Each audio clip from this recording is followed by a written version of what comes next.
Magandang araw mga kaibigan. As usual, my dark chocolate. Napakasarap. Huwag munang mag-order dahil wala nang supply. I-announce ko lang kung kailan pwedeng mag-order. Okay, pag-usapan natin ngayon yung nangyaring kaguluhan ba ang tawag nito o pag-alboruto ng galit ang Chinese government, yung pagbigay ni PBBM ng congratulatory message sa nanalong presidente ng Taiwan, President Lai Ching-tai.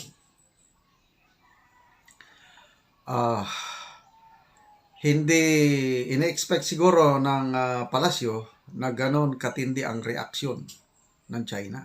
Irin mo, pinatawag nila ang ating Ambassador Flor Cruz. So, wala pa akong balita kung ano nang napag-usapan. In the same manner na nung kailan ba tong last na incident sa West Philippine Sea, kinanyon nila ng water cannon ng ating resupply boats, pinatawag natin yung China's ambassador, but hindi ata nag-report eh. So, ganon. Hindi na nga maganda ang relasyon ng Pilipinas at China dahil sa West Philippine Sea. Nang dahil lang sa congratulatory message na yan, lalong lumala. Lalong, nalagay ang ating bansa sa panganib. I hope na ma-resolve nila ito. Okay, so i-analyze ko lang bakit nangyari nun. May pagkakamali ba si PBBM sa pagbigay ng ganong congratulatory remarks? According to Dr. Romel Banlawi, ang National Security and International Relations expert, although maganda yung intention ng presidente sa pagbigay ng congratulatory message dahil nga sa more than 200,000 OFWs natin sa Taiwan na nagtatrabaho, parang pagpapakita ng pasalamat. According to Professor Dr. Banlawi, dapat naging mas maingat ang Pangulo, which I agree. Pwede pa rin mag-message. Kaya lang yung wordings kasi sa message na congratulating the President-elect, ang dating sa China is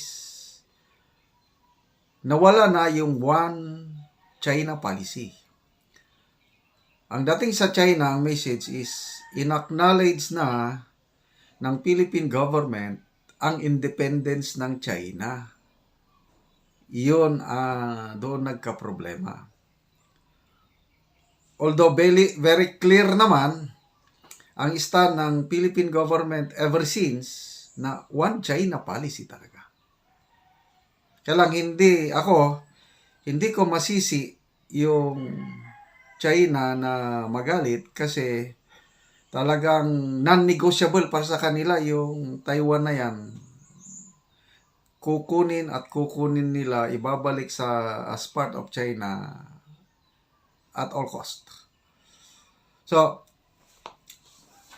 according to Dr. Banlawi, which I agree, yung wordings, dapat hindi ganun ang wordings. Ano ba yung... Kasi napanood ko sa interview ng ANC ni Pinky Webb. Instead na we congratulate President Lai victory in the past election, we stand ready to collaborate with the Chinese. Ganon na. Parang ganito daw sana ang mas maganda. We commend the Taiwanese people on their recently successfully concluded democratic election.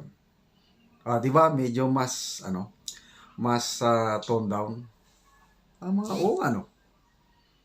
Kaysa yung message from a president of a sovereign nation to an elected president of an island na hindi naman kinikilala sa buong nation, buong mundo as a separate nation. Tapos i-congratulate mo ang pagkapanalo ng kanilang presidente, talagang masamang dating sa China. Although, ulitin ko, walang intensyon ng Philippine government na i-violate yung One China policy. So, may pagkakamali, to me, as explained by Dr. Banlawi, may pagkakamali sa wordings. Tama lang na magpadala ng congratulatory message. Bakit? Maganda ang relasyon natin sa Taiwan. Dapat i-maintain natin yun. Kaya lang, ang lesson doon is maingat. So, ito ang analysis ko. Yung congratulatory message na yon, na-post lang sa social media account ng Bongbong Marcos, gano'n. Tingin ko hindi pinag-isipan.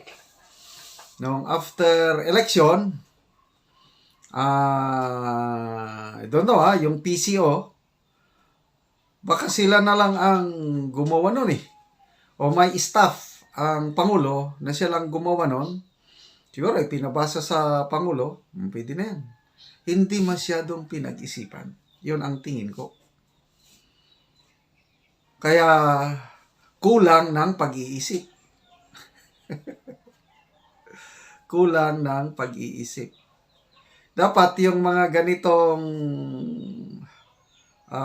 messages involving a very delicate situation, yung Taiwan issue na yan, dapat na ikonsulta muna sa Department of Foreign Affairs. Naniniwala ako na yung congratulatory message na yan hindi na ikonsulta sa Department of Foreign Affairs.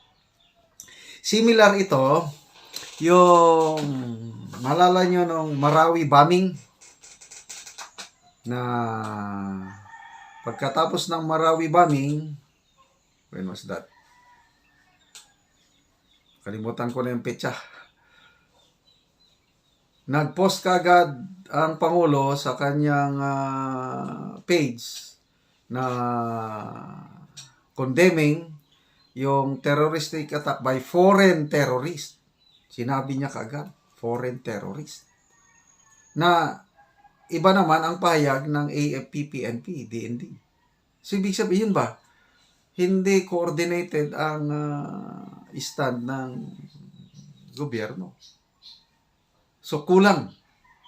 So, sana hindi na ito maulit para hindi malagay sa alanganin ang we must maintain good relations, to me, both China and Taiwan.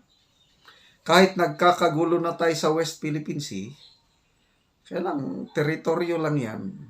Marami pang aspect ng relationship natin with China. Remember, ang China ang number one trading partner ng Pilipinas. Hindi mo yan maisantabi. Marami tayong mga OFW sa China, hindi lang sa Taiwan, marami rin sa China.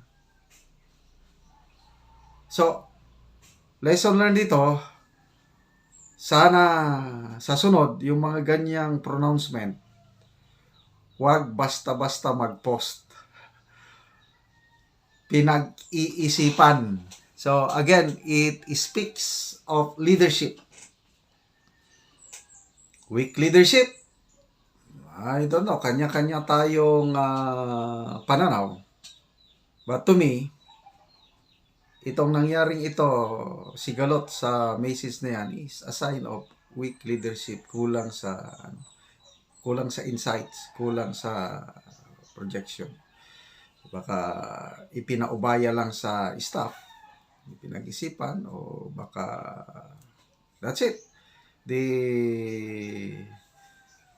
trademark ng Pangulo natin, tama si PRRD. Weak leader yan.